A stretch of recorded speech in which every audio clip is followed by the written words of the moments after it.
écologiste. La parole est à Véronique Massonneau.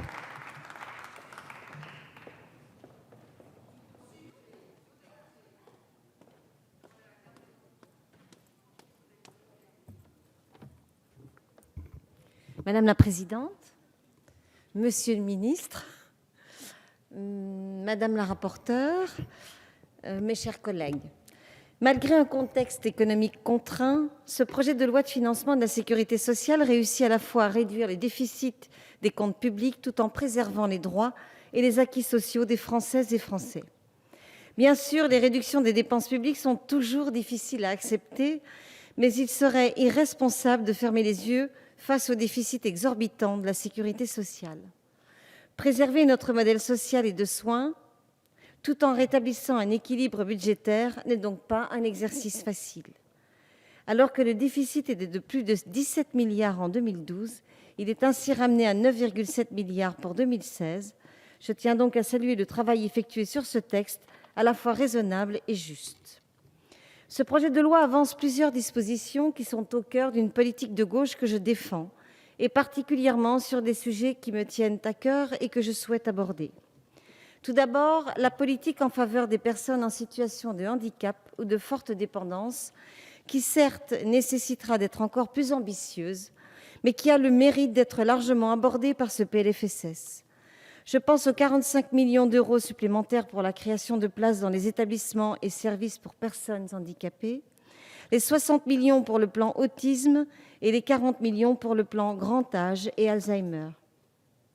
Enfin, la concrétisation des annonces faites par le Président de la République lors de la Conférence nationale du handicap en décembre dernier, notamment en faveur des personnes en situation de handicap complexe, est une bonne nouvelle.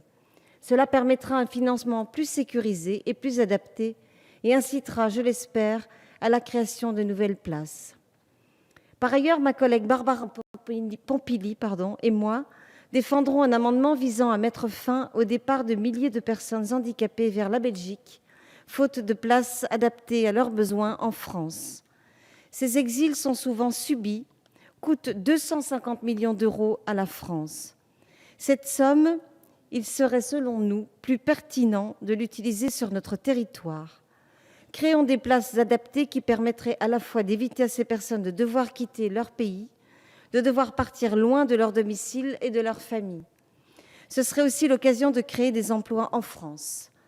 Les 15 millions d'euros annoncés par la ministre pour pallier cette situation incompréhensible sont un bon signal qui nous semble cependant encore insuffisant. Je souhaite également souligner les avancées notables en faveur de l'égalité femmes-hommes avec l'individualisation de la gestion des droits à la protection universelle maladie. Cette mesure ne concerne pas seulement les femmes, certes, mais elle permettra de les protéger en cas de séparation pour le cas d'une femme sans activité, par exemple. Elle garantira en outre leur indépendance et donc la confidentialité de certains actes ou certaines prescriptions, comme l'usage de contraceptifs ou le recours à une IVG.